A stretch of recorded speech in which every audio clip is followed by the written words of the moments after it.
hello there and welcome to another episode of the DNF1 F1 podcast.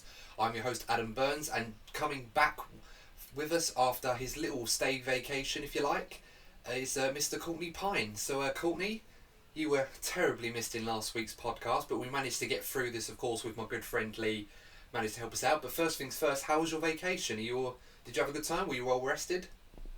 Yeah, I'm feeling good, feeling re-energised and ready to tackle this week's topics, Adam. Yeah, there's a few topics obviously to discuss. Now, of course, at this time of recording, we've just had the Spanish Grand Prix.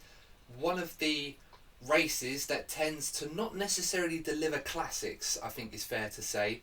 And once again, probably fair to say that this is one of the tracks that perhaps is more suited to testing rather than producing exciting races. But nonetheless, Lewis Hamilton winning once again, his fourth win of the season. 88 now in total. Is getting ever closer to that illustrious record of Michael Schumacher's 91 race victories. It almost seems inevitable that Lewis is going to eclipse that this season. What were your thoughts on the race, Courtney? I mean, another masterclass from Lewis Hamilton.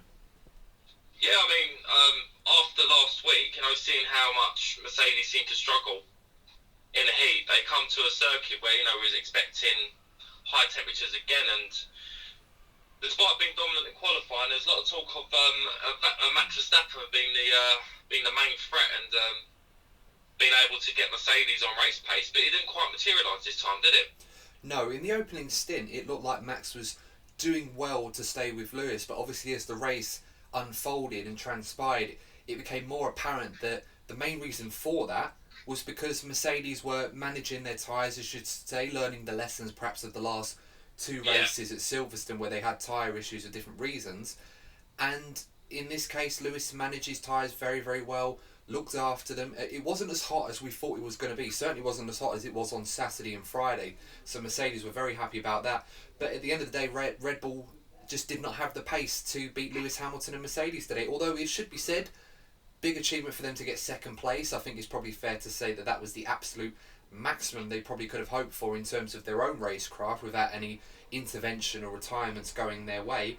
They did manage to split the Mercedes in Max Verstappen, so I think that's a pretty good achievement, and of course that keeps Max in second place in the Drivers' Championship, with Lewis extending his lead even further now. I mean, we talked about the possibility of this going from a two-car championship to a one-car championship, but Lewis Hamilton now 37 points clear of Max Verstappen, 43 ahead of his own teammate Valtteri Bottas, who's only won one race this season, the opener in Austria.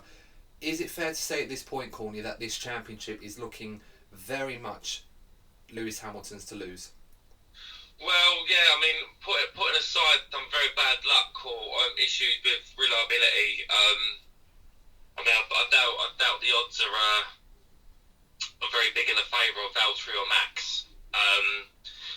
It just seems that with every season, Lewis just becomes more and more of a polished driver, and he just, I know Mercedes are particularly quick this season, but even when they don't have a strong weekend, he's always, I think he's only ever finished, correct me if I'm wrong, I think he's only ever finished first or second this season.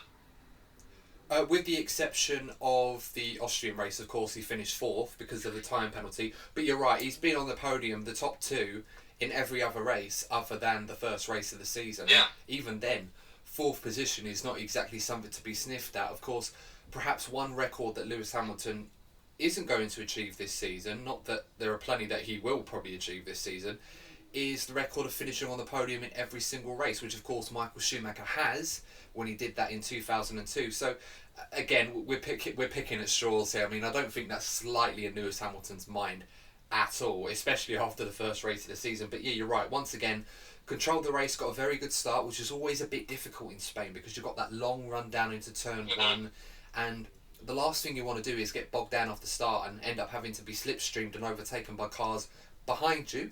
And that was the big threat for Lewis and Valtteri.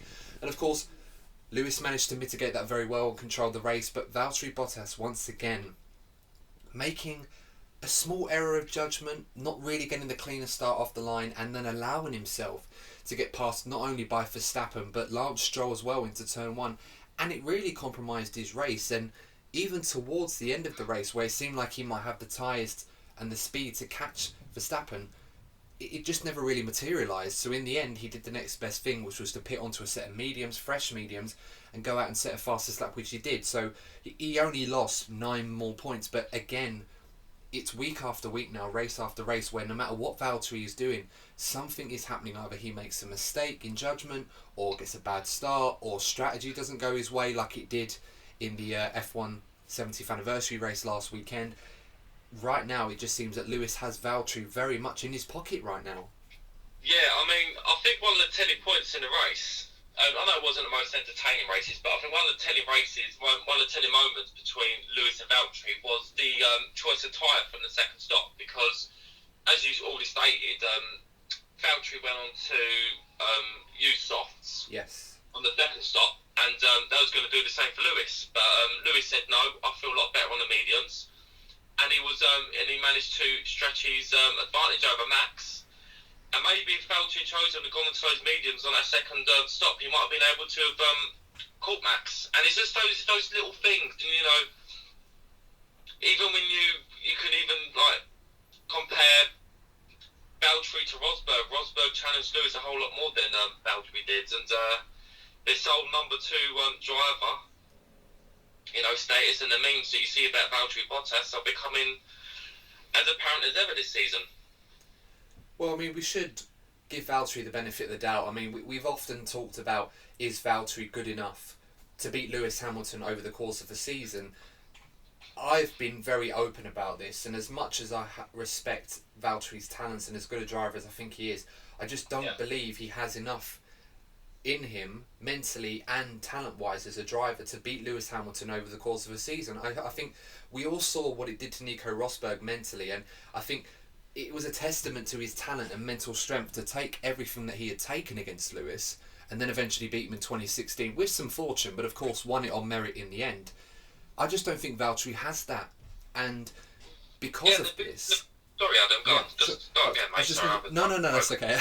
We tend to do this a lot, guys, so don't worry, we interrupt each other. It's just that we're very good at editing out, but this time I'll just let it go just for the sake of less 5 minutes editing job from yours truly. Anyway, but one thing that we've seen a lot, and we've entertained this idea, is other drivers driving in that Mercedes. In the past, it's been Sebastian Vettel, possibly, if he was in the Mercedes, Max Verstappen in recent races over the last few years, I think it's fair to say.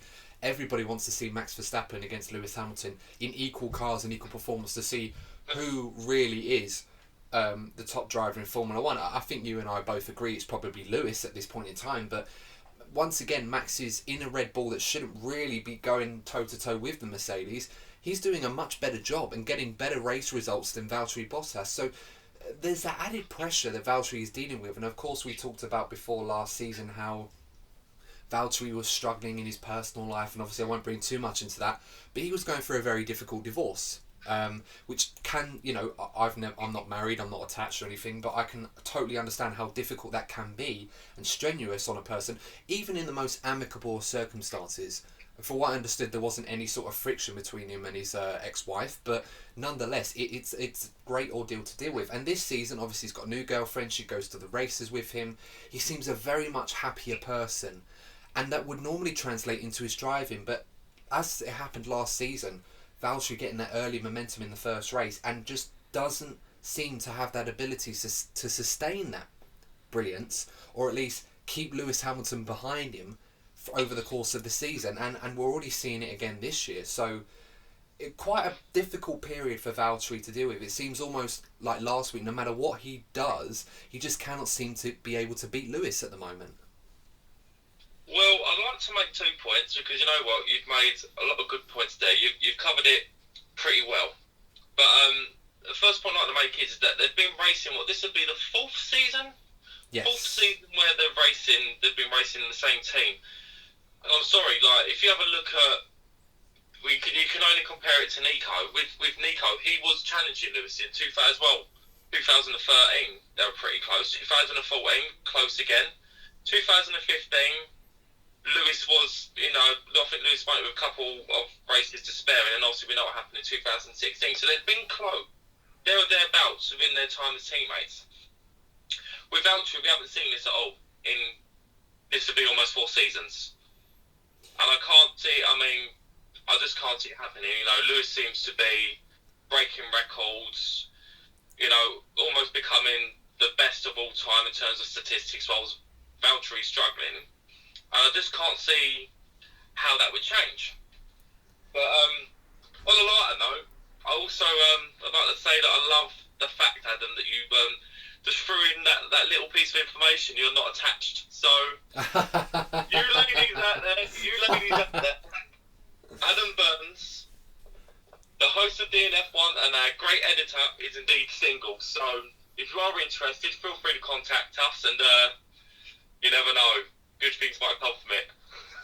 I've seen stranger things, so I wouldn't rule it out. But obviously, I'll keep this one in the archives just in case something does materialise. But nevertheless, the less said of my dating life, the better right now. But especially during COVID season, I mean, not to go too off on a tangent, but the norm apparently with dating is people meeting up in parks and then going for walks and that to get to know each other. I couldn't imagine a more nerve-wracking, stressful experience, because normally when you date these days, from my experience, you just go to the pub, have a few drinks, relax, and kind of try to feel comfortable over a few pints of whatever your poison is, and that kind of helps you. But no, I'm not really a fan of what's going on right now. But then that's a discussion for a completely different podcast. But it's fine, Adam. It's fine. All you need to do, I've got the ideal date for you. Oh god. You're walking along the Thames on a nice sunny day, and you discuss the great job that Sebastian Vettel did on those soft tyres in Barcelona. Sorted. Well, and it's funny. I think that brings us around very, very nicely. So I think, obviously, we've discussed Mercedes really getting it right. I think we'll get back to Red Bull, but since you've brought up Sebastian Vettel, I mean, what a great job. It might not look it, given that he finished 7th today, but what a brilliant job he did today in the race. Did 37 laps, as you quite rightly pointed out, on the soft tyres to get driver of the day as well, starting 11th. Obviously, we've seen Sebastian in recent weeks having a lot of trouble, particularly around Silverstone. I think it's fair to say he was always at least half a second off Charles Leclerc. He just couldn't get that car to work.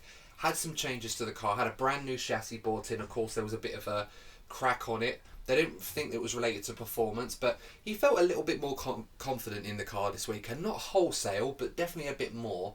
And despite the difficulties in strategy today, he absolutely managed that superbly. And a few things I want to mention with Sebastian Vettel in this race, why it's even more impressive, is the fact that I don't believe that it ever went according to plan at all in terms of strategy. I think the plan was to put him on medium tyres and then perhaps pit halfway through the race and put on a set of hards and go to the end. Unfortunately, the way the race panned out, the soft tyres, drivers were getting more out of them than they thought they would. They were certainly extending their stints, and Sebastian's advantage he had on the medium tyres was completely mitigated by the fact that people were extending their soft tyre stints. So he pitted roughly the same time as Charles Leclerc, around about lap 29, 28, who was on the soft tyres, Charles Leclerc should be said, because he qualified in the top 10. And then Vettel was on the softer tyres, and it got to a point where Ferrari were telling him, right, he just needs to push. It's going to be a short stint. He'll come in the pits, put on another set of softs or mediums, and then finish the race. As the race digressed, the lack of communication was frustrating for Seb, because of course, obviously what happened to Charles with his electrical fault, which took him out of the race today, which was a shame for him, because he believed he was on for a top 5 finish. Not sure about that, but we'll see. But once again, despite Sebastian's efforts, Ferrari's lack of communication with him and issues with strategy has really caused a lot more problems than they should do. The last thing Ferrari needs with their issues with their car is issues on strategy once again, and you could tell Sebastian was frustrated. He was saying things on the radio like, I literally, about the tyres, they asked him to go to the end. He said, I literally asked you about this strategy a few times already, and you said just to push, and now you're telling me to go to the end, by which point he'd already used up the peak grip in the tyre. So he had no choice. But thankfully, despite losing only 5th and 6th place to Stroll and Sainz towards the end, he managed to hold on for 7th place. And I think above all else, I think Sebastian Vettel, even though he may not feel it, should be very pleased with that performance from him. Definitely one of the better performances he's put in this season. And it's just adding to the woes and the misery that he's going through at Ferrari. It's a very difficult and dark time, and it's such a shame that his time at Ferrari is going to pan out the way that we believe it's probably going to at the moment. Certainly not running off into the sunset, that's for sure. In terms of with Seb, I've noticed in the last couple of races, like his general demeanour. So I'm a bit sad. I like to listen in on the radio messages after the races. And the last couple of races, he's been pretty much silent in the cockpit. You know, he's pretty. I can't read the guy's mind, but it would surprise me if he feels like the forgotten man at Ferrari. He probably doesn't feel very well treated, and it's not nice to see. And the fact that he got the maximum out of that car, and everything that's going on, the way that he's being made to feel, I think the fans resonated with that today. They noticed that, and that's why he got voted the F1 driver today. I just hope that this could be a mini statement for him to pick up positive momentum for the rest of the season. And let's hope that he gets a seat for next season, because you know he is one of the biggest names in the sport, and you know I think you just touched on it yourself. You don't want to see him go out of the sport in this way. No one wants to see that happen. No, absolutely right. And it is such a shame that for someone like, as you said, like a 4-time world champion, has I think 53 Grand Prix wins to his name, if I remember rightly. Only Lewis Hamilton and Michael Schumacher, of course, having more race wins than Sebastian Vettel. So the stats all add up. I mean, speaking of stats, Lewis Hamilton, of course, as you put out on the Instagram page earlier, by the way, if you're not following that, that's DNF1_podcast. So make sure to follow that, of course. And Lewis Hamilton now taking the outright record for the most podiums in Formula 1, 156, Michael Schumacher on 155. So a lot of these records, it's either Lewis or Michael at the moment. But surprising enough, Sebastian Vettel is actually next on that list as well with 130. So he's not exactly too far off either. And you tally all of those records up with someone like Sebastian Vettel. When we watched through the 2010s, the early period of Red Bull and Vettel dominance, and of course it wasn't the most exciting times in Formula 1, perhaps similar levels to what we're seeing right now, but for different reasons. And it's amazing to think that we're talking about a guy that 10 years ago would be talking about the same person in these complete contrasting scenarios. And as I said, you know, Ferrari fan or not, Sebastian Vettel fan or not, it's really such a shame to see someone like Sebastian Vettel, who, all things considered, seems like a genuinely really great guy in Formula 1, being perhaps mistreated is probably the right word, or completely isolated away from a Ferrari team that it's almost like a messy breakup. I mean, we're bringing all the dating puns here today, but I mean, Sebastian Vettel has literally been left out in the cold on his own. Ferrari have completely immersed themselves around Charles Leclerc, and you'd probably argue the only reason why Ferrari were so adamant on this sudden change in strategy is because they probably realised, actually, we've still got one car left in this race. Charles is not in the race. No, it's true. Think about it. Like, it's true. Yeah. It is very true. You know, with Seb, he seems like, you know, the guy that has been like friend zoned and he's just gone all like quiet and awkward. Yeah. That's probably the best way to describe it. And he still has to pay child support or alimony or whatever you want to call it till the end of the season, when his contract will go, and then obviously he will move on to pastures new. What they may be, the rumours are that it's most likely going to be Racing Point or Aston Martin, but I hope so, but even now, with the way Perez and Stroll have been driving, particularly Stroll as well, makes it even more difficult decision to make. You'd almost have to ask yourself, despite the fact that it's Sebastian Vettel, a 4-time world champion, with all the records he has, is he fast enough to prove that he would be a better option for Racing Point or Aston Martin going forward than what they already have? And that's a question that's not going to go away until the decision is made. So a lot of questions to be asked, a lot of answers to find, and right now probably not going to get any of those perhaps until I would say after the few Italian races maybe, but of course we'll have to wait and see. The rumours are certainly not going away, that's for sure.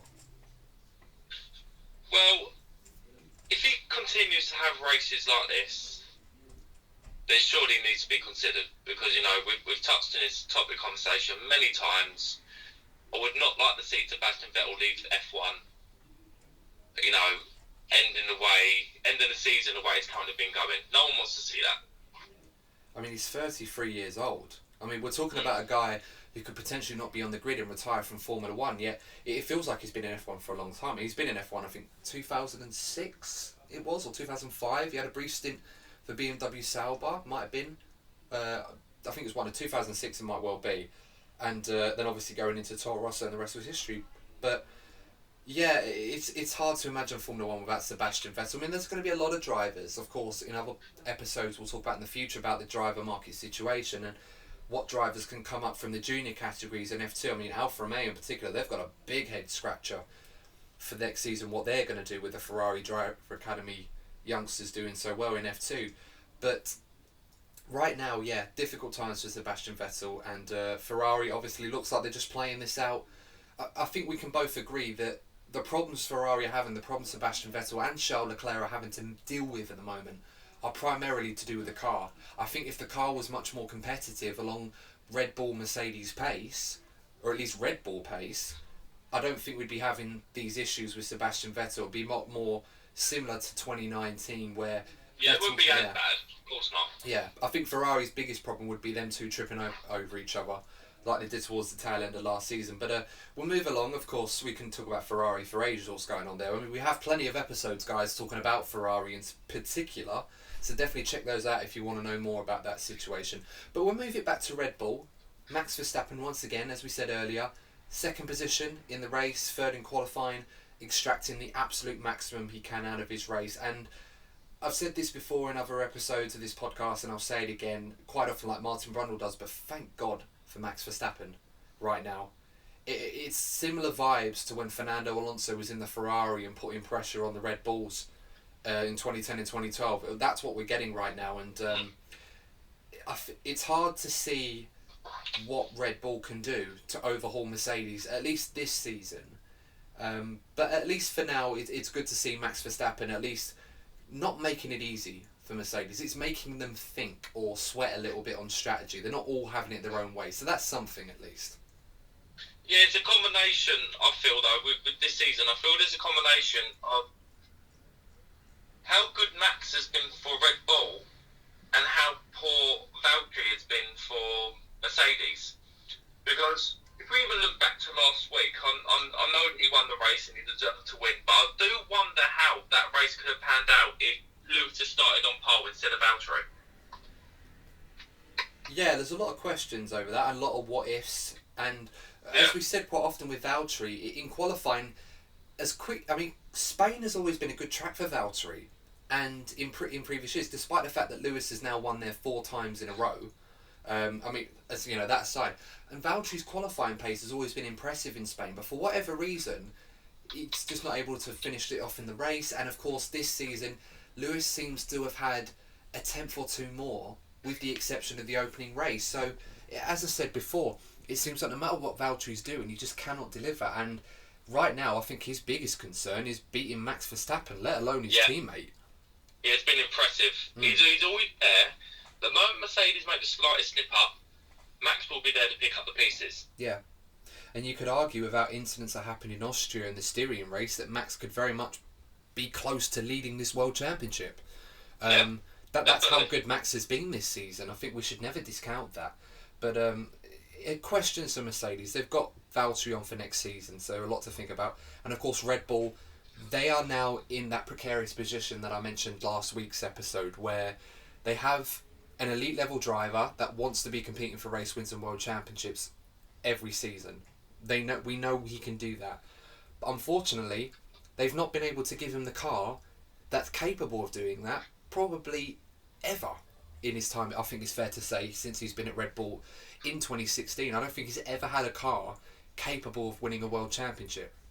Particularly not from the start, but generally speaking, Red Bull tend to have started slowly and then they've been in a position to win races towards the end of the season, but by that point the championships are over. But this season, I don't know, this season I know Red Bull are doing okay, but I do feel this is more of a case of how well Max is doing, because Alex Albon is getting a lot of stick, and he's no slouch. When he's given the opportunity, he will do good things with the car. It just makes you wonder, is the position where Red Bull are a reflection of how good they are, or is this more of a case of Max extracting the best out of the car, the way that we're seeing Charles Leclerc do with Ferrari? I think it's fair to say that Max is outperforming the Red Bull. First things first. We know that. He's been consistently doing it. We've seen before when drivers outperform their cars. I mean, we talked about Fernando Alonso often doing it for Ferrari in the early 2010s. Sebastian Vettel did it for Ferrari before they become championship contenders again. And Max Verstappen has always put in those performances. I mean, Red Bull have had these problems with their driver lineup since Ricciardo left a couple of years ago to go to Renault.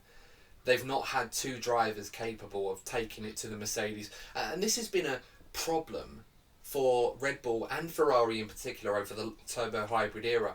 They've never really had two drivers at the same time in the cars that could really take it to Mercedes since Ricciardo moved on. And Mercedes have always had such a strong car where both of their drivers are always attacking the other teams. It's usually 2 against 1.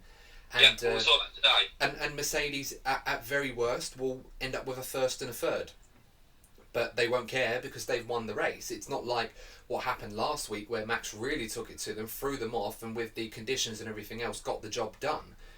And we haven't seen that enough in recent years, hence why Mercedes have been so brilliant. But as you said before, Red Bull in that precarious position now where they have to deliver something to Max, because we're getting to a point now where Max might feel a bit more, I think a bit more uncertain over his next contract, which obviously his current one runs till 2023. What will his next move be? Because if a seat is available at Mercedes, maybe not Ferrari, I don't think Ferrari would entertain something like that. It'd be stupid not to, but I just don't see it happening. But at least at Mercedes, I think they'd be foolish, and Max Verstappen would definitely be going to have a look and inquire if a seat is available at Mercedes in the next couple of years. But of course, those are issues that we'll be talking about in the years to come. But once again, great drive for Max. Red Bull did their absolute best they could to try and unsettle Mercedes with a strategy, but you don't get days like they had last week, and unfortunately it wasn't to be this week. But again, another good solid performance. Alex Albon, we should quickly mention him, much better in qualifying, 6th fastest. Not probably still would prefer him to be at least ahead of the racing points, but for now I think they've been happy with that. But he did finish 8th in the race. He did get bogged down a bit, and of course beaten by Sainz and Sebastian Vettel, who were on altering strategies. So very difficult one for him in the race, but nonetheless signs of improvement. But I digress onwards. I think it's probably a good opportunity now to wrap up for part 1, as we're at the halfway point now. In part 2 we'll be discussing Racing Point, how their weekend went, and of course some of the controversy surrounding the protest between themselves over the penalty they received, and of course some of the other teams as well, and what the latest is on that situation. So in the meantime, guys, go get yourself a drink or something, get yourself comfortable, and we'll see you in part 2 of the DNF1 F1 podcast. In the mo. So welcome back for part 2 of the DNF1 F1 podcast. So obviously in part 1 we were talking about the race review for the Spanish Grand Prix.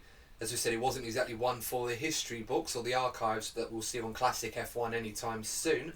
But nonetheless, of course, once again, a brilliant, dominant display from Lewis Hamilton and Mercedes, seeing him increase his championship lead now ahead of Max Verstappen to 37 points, and of course 43 ahead of his teammate. Moving on from that, one little cheeky little plug, as we often like to have a little bit of a shameless plug on this podcast.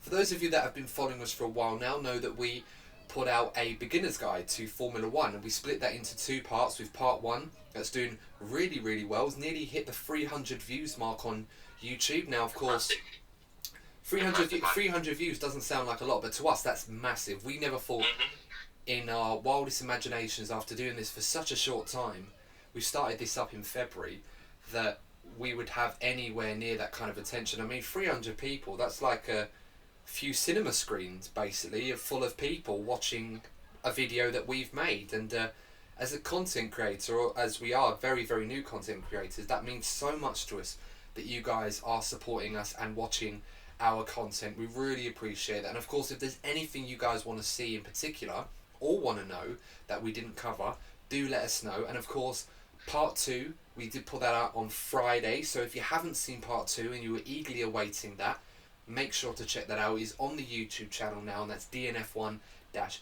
podcast. Make sure to like, share and subscribe to the channel, and say hi in the comments as well. Let us know that you're enjoying the content as well. We always love engaging with our listeners and our viewers as well. So make sure to check that out. And of course, we've got plenty of ideas for new content coming, some skit adverts that we were talking about, parody stuff, and also some gaming content, as I would have teased before. Now that I've got some more time, I'm going to start putting that out, and it's going to be an F1 gaming series on F1 2020. Going to do a My Team series, obviously a new feature for the F1 game for this season, and we're going to do a My Team series based on the DNF1 racing team as well. So let me know if you're looking forward to that, and we'll give you more details as and when they become available. So plenty to look forward to, but moving back to the race itself, of course, Racing Point. Now, Racing Point did an excellent job today. 4th and 5th respectively for Lance Stroll and Sergio Perez. Sergio was on the one-stopper. He was the leading driver on the one-stopper until he got bogged down with a 5-second time penalty, owing to the fact that he did not let Lewis Hamilton through before receiving 3 blue flags. So we got a 5-second time penalty. Just a quick one on that, Courtney. What did you think of that penalty? Because Sergio Perez felt he was a bit hard done by that decision.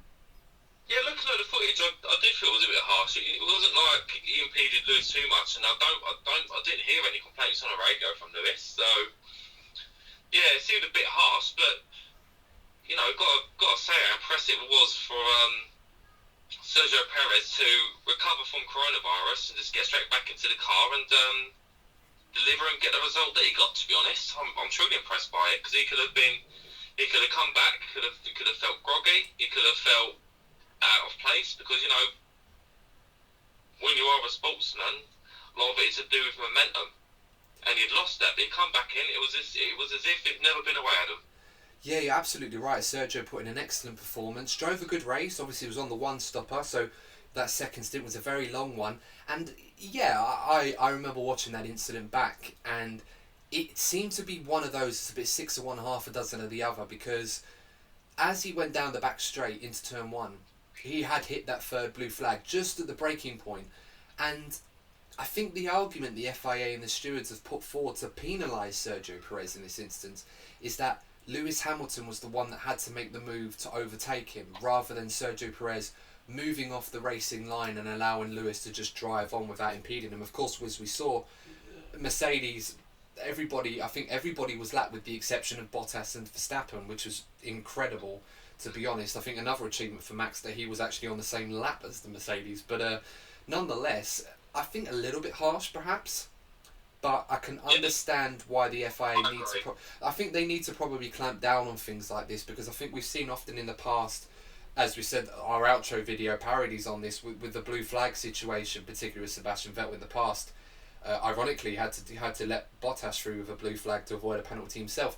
But the FIA in the past have not really penalised drivers for ignoring blue flags, and they didn't do that to Perez. They also did it to Danny Kvyat, who also got a 5-second time penalty for the same thing. So at least they're being consistent today.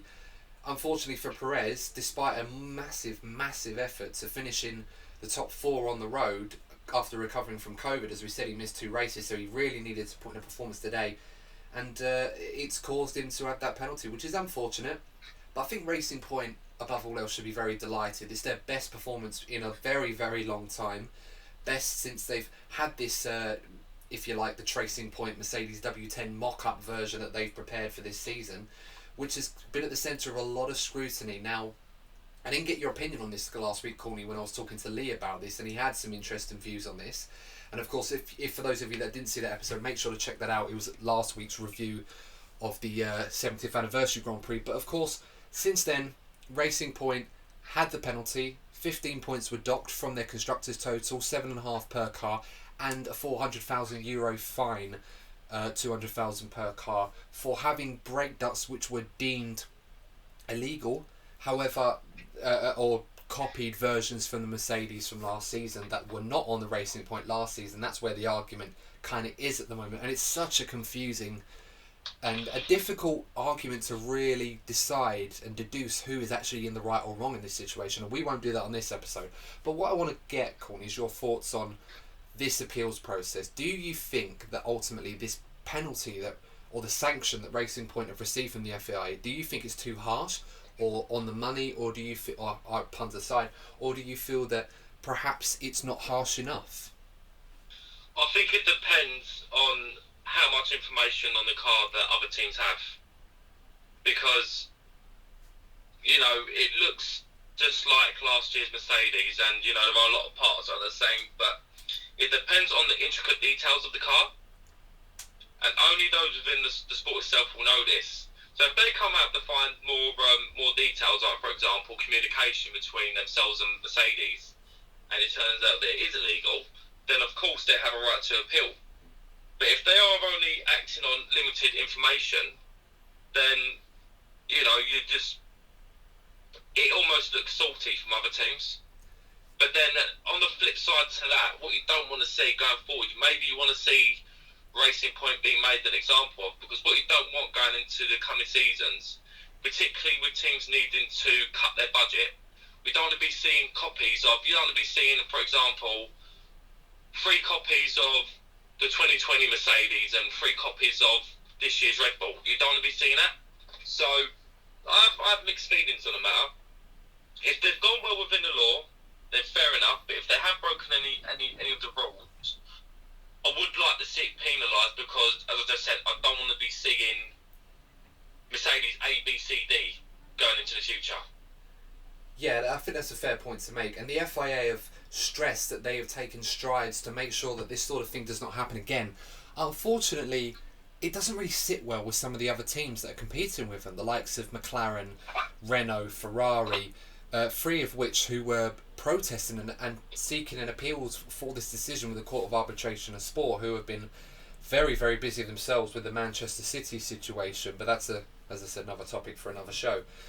And I think the argument is that they want clarity, these teams that are appealing. Of course, they don't think the penalty is harsh enough.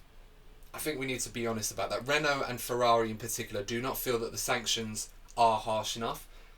Red Bull weren't happy about the decision either, but they decided not to appeal on the grounds that Ferrari and Renault have done so themselves. And to be honest, any appeals process involving Ferrari tends to carry a lot of weight anyway, so I can understand Red Bull's stance on that one. But since then, McLaren and Williams, 2 of the teams that were considering an appeal, have both pulled out with this one. Now, I'm going to play devil's advocate here, because we do love a little bit of controversy, but it's very interesting how outspoken Toto Wolff has been on this subject with Racing Point and Aston Martin. It's worth noting, for those of you that don't know, that Toto Wolff, of course, Mercedes, do supply listed parts to Racing Point, and of course were at the centre of this, because this was a part that Mercedes supplied to them.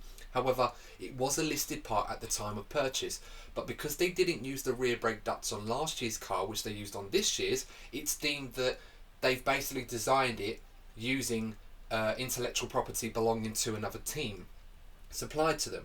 And Toto Wolff has been very outspoken on this and almost defiant. He's not happy about how this has been handled and what message this is kind of sending, not just to Racing Point but to also Mercedes. And I think it's also very interesting to note that he has a stake in Aston Martin. I think it's about 11% or something like that, some arbitrary figure. He's bought shares into that racing brand along with Lawrence Stroll, who leads the consortium with that. So he does have his own personal self-interest in the inner workings of Racing Point and Aston Martin as a Formula 1 team going forward, hence why that's fed rumours about whether or not he's going to stay at Mercedes and perhaps go there. That's always been, those rumours have been circulating the F1 paddock quite a lot. Well, they come up this weekend. Exactly, yeah, his future's been, and of course that's been at the centre of Lewis Hamilton's future as well, although we expect Lewis to stay at Mercedes anyway, regardless of whether Toto continues on, but that's, again, we'll talk about that another time. One thing I want to play devil's advocate on is, it does seem a bit strange in the midst of all this that McLaren and Williams, 2 teams, well, Williams use Mercedes engines now, but McLaren will be using Mercedes engines from next season onwards, to suddenly pull out of an appeals process which could entrap Mercedes as well as Racing Point. Do we feel that, or in your opinion, Courtney, do you feel that perhaps this decision from McLaren and Williams was motivated by loyalty to Mercedes in particular, or do we feel that they don't believe that there's any sort of grounds for any further appeal other than perhaps seeking clarity on what they can and cannot do in terms of copying from other cars? Well, it certainly seems convenient, doesn't it? I can't argue against that. But again, just touching on a point I made at the start, it just depends on how much information these teams have. If they don't feel they have enough information or there's enough technical information to lodge an appeal, then they won't do it. Because as you know, in Formula One, any opportunity to get an advantage over a rival, they'll take it. So I'm kind of edging more towards the lack of information, but I can definitely understand why it does seem convenient that the two teams are going to be powered by Mercedes next season wouldn't want to protest. I haven't seen any quotes or any statements from Williams on their position and why their stance has changed. I know that Andrea Seddle, the technical officer at McLaren, team principal at McLaren I should say, has basically said that they wanted clarity on this situation from the FIA, and they believe that they're going to get that regardless of what the outcome is. So they're satisfied in their opinion. As I said, it does seem a bit convenient that both of those two teams in particular that had ties with Mercedes have pulled out their withdrew their appeals, if you like. However, that does leave Renault and Ferrari. So this still has legs to go. I don't think this investigation is going to be the end of it. I think there's probably more to it, perhaps than we're made aware. But Racing Point and particular Otmar Zafner and Lawrence Stroll are of the absolute concrete opinion that they've done nothing wrong. And I can understand from what they're saying that they said that they complied with everything the FIA did. Nicholas Tambassis, who's basically the head of open wheel technical regulations in the FIA, went down there to review everything with them, spent time when the car was being developed and built, and gave it a clean bill of health. So perhaps the FIA are left with a little bit of egg on their face as to why they can't completely throw the book at Racing Point over a technical breach rather than a sporting one, which they were punished for. So plenty more to come from this. I don't see this being the end of it, and we'll have to wait and see how that unfolds. But nonetheless, a very good, strong week for Racing Point, which sees them now move up into third place in the Constructors' Championship, now ahead of McLaren and Ferrari, who are both a point off of them respectively in 4th and 5th positions. Moving on to other news, of course, we'll talk about another piece that's being talked about the FIA have made. Just a quick mention for Kimi Raikkonen. Now, Kimi Raikkonen, a driver who I think, in my opinion, I think this is going to be his last season in F1, and it will be sad to see Kimi go. A driver who is racing in Formula 1 basically for fun. For anyone who's seen the Drive to Survive Series 2 on Netflix, will be laughing at that scene where the drivers are talking about what it means to be in Formula 1, and then you just get Kimi coming. It's just a hobby for me. In this most straightest Kimi Raikkonen face you could imagine. It was hilarious when he said that, but that just sums Kimi up. We love Kimi for that lackadaisical attitude where he's just out here to have a good time, and I think this weekend, particularly qualifying, he probably would have a good time. He qualified in Q2, first time this season, got out of Q2, brilliant job in the Alfa Romeo, and also a little bit of history for Kimi Raikkonen. So on lap 38 today, Kimi Raikkonen had broken the record for the longest distance covered by any F1 driver in history in the sport. He had raced 83,846 kilometres in F1 after lap 37. And to put that into context, guys, that is more than twice the circumference of planet Earth that Kimi Raikkonen has driven a Formula 1 car in a race. And I've got to say, that is an incredible achievement for Kimi Raikkonen. So well done to him on that one. I think it's fair to say Kimi has been definitely a huge part of this sport. And of course, this season has the opportunity to set the record for being the all-time number of races in Formula 1. I think he's done over 311. I think he's done something like that. I'll have to get the exact number, but again, the true veteran of Formula 1, Kimi Raikkonen, has been around since 2001. He would have been into the sport, weren't they? Yeah, I was going to say, he would have been in the sport for almost 20 years. That's crazy. I mean, he had those a couple of years out, obviously, when he was doing rallycross, when his Ferrari contract, that Ferrari got rid of him, obviously, to bring in Fernando Alonso a bit earlier. And then, of course, he joined Lotus a few years later, won a few races, and then went back to Ferrari. But despite his golden years, if you like, not really bringing home the victories and the race results that he certainly did when he was at Ferrari, and of course McLaren as well, when he won the World Championship 2007 with Ferrari. Still Ferrari's last world champion as well, which is another surprising stat, but nonetheless a brilliant career for Kimi Raikkonen. I think it very much loved by all in the sport, and it will be sad to see him move on, whatever he decides to move on. Will it be this year or next year? As said before, I suspect it probably will be this season. given the rise of some youngsters in the Ferrari Driver Academy and other categories. But nonetheless, a big achievement to Kimi Raikkonen, so congratulations to him on that one. I think one final thing to talk about, Courtney, before we wrap this all up, because we will cover our preview of the Belgian Grand Prix in next week's episode, because of course we have the 2-week break now when F1 comes back on the 30th.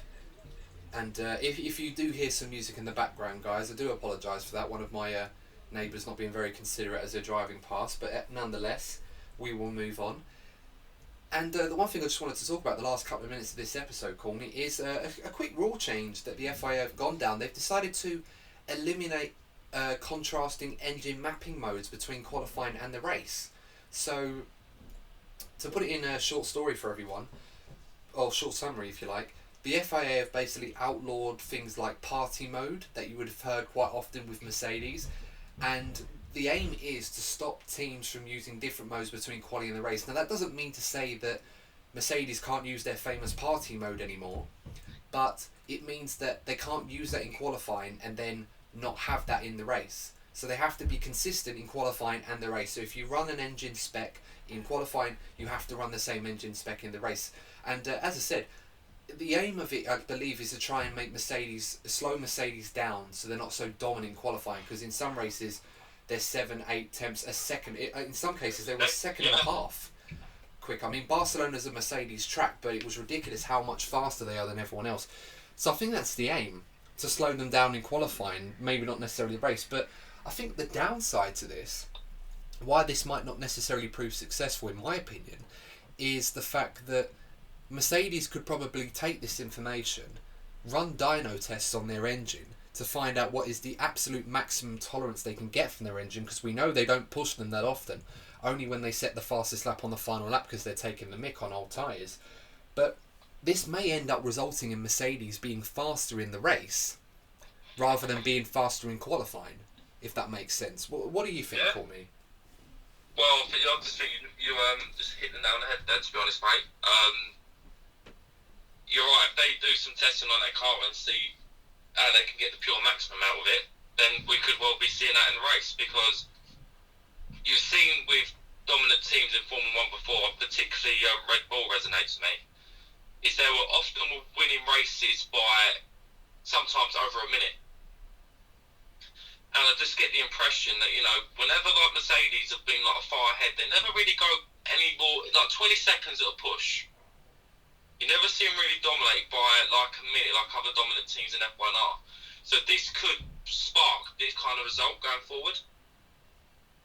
Yeah, I absolutely think so too. And I mean, one team this will benefit is Ferrari, because obviously Ferrari would have had to change their engine massively following the controversy investigation, which resulted in not being able to see the actual outcome and findings of the investigation regarding the oil burning loophole apparently the Ferrari had exploited. They will not know, because they had reached an agreement in principle to not disclose that information, which I believe all of us were not very happy about, teams, fans, drivers, etc., even though we know something was not quite right.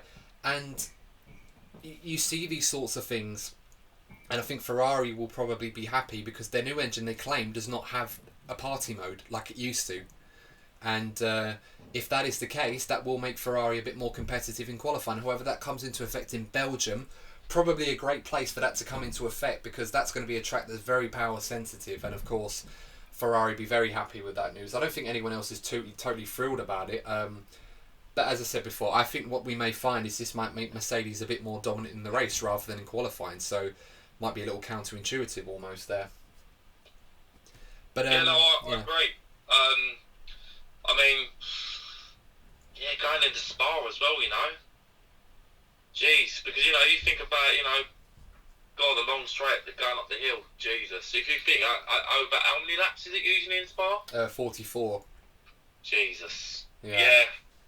Well, you know what, as happy as I am to see, obviously, as a fan, to see, Lewis winning races and everything, you don't want to be seeing, because when I used to watch the Red Bull era, God, it used to make my heart sink. We used to see him winning races by, 45 seconds up to a minute. You don't want to be seeing it, and let's hope that this rule change doesn't see something like that happen. No, let's hope not. But let's hope it just produces what the FIA were hoping for, make the teams closer in qualifying. But then having said that, other than Mercedes and Max Verstappen to a degree, it's been fairly close between most of the teams. So hopefully more of that to come. And I think it's a good opportunity to wrap this up. Just want to say a huge thank you to everybody that supported this podcast so far. I mean, we put out a post in the week to say that we had hit over 500 listeners in on our podcast for podcasting platforms such as Spotify, Stitcher, Apple Podcasts, iTunes, etc. And we were just looking at some of the locations in which the people were listening to our podcast and downloading it, and we saw some brilliant ones. I mean, it's so many listeners in places like America, of course most of our listeners in the UK, obviously Holland in particular, New Zealand, Bulgaria, so many countries. I think we even had one in Vietnam. Like, we are literally hitting so many different places around the world. And sorry if I haven't mentioned your country wherever you are from, but nonetheless, just want to say thank you to every single person who has downloaded an episode or listened to us rant about Formula One and talk about the sport that we love. Wherever it is that you are from, we absolutely appreciate your support, and anyone that's watched our content on YouTube as well, we absolutely love you guys for it. And considering this was a passion project, we didn't expect much attention, especially at this sort of time between the two of us, but considering that some of the places that we're reaching and some of the people that are tuning in and listening to us, we hope that you're enjoying what we're producing so far, and we look forward to giving and producing much more content in the future. We're excited about it, and it's you guys that obviously inspire us and keep us going and make us want to keep making more content, especially in the current situation we're in with COVID and everything else. So just want to say thank you so much for supporting us, guys, and we hope that you enjoy what we've got to come in the future. You know, I'll share your sentiment. I mean, you know, we're just a couple of lads who went to school together, and, you know, we discussed something that we're both passionate about. It helps that we, you know, kind of have a support for two different teams that have been rivals in the recent years. So that helps with the dialogue. But yeah, we didn't expect, you know, people from so many different countries. I don't know, I expected a handful of people from London to listen, and that was it. But yeah, thank you for listening, and yeah, we've got a lot of exciting things coming up, so let's keep this going, shall we, Adam? Absolutely, and I'll look forward to it. So of course in next week's episode, guys, we're going to be previewing the Belgian Grand Prix, and of course any news that does come up in the week. And of course, if you are new to this, don't forget to like, share and subscribe to the channel on YouTube. That's DNF1-F1 podcast, and of course your favourite podcasting platform as well. If you listen to us on that, make sure to follow us on there. We are on literally so many different places, I couldn't even name them off the tip of my tongue as much as I try. And make sure also to follow us on social media. Of course, we have the Twitter page, DNF1_podcast. I promise to be more active on that. I've just been so busy, but I will be more in the future. And of course, our illustrious Instagram page that Courtney runs and does a fantastic job on. So make sure to follow that. Make sure to follow that as well. DNF1_podcast on Instagram as well. So all this stuff to say is, guys, I hope you enjoyed this episode of the DNF1 podcast. As I said, thank you for your support, and we will see you in next week's episode. So until then, take care. See you soon.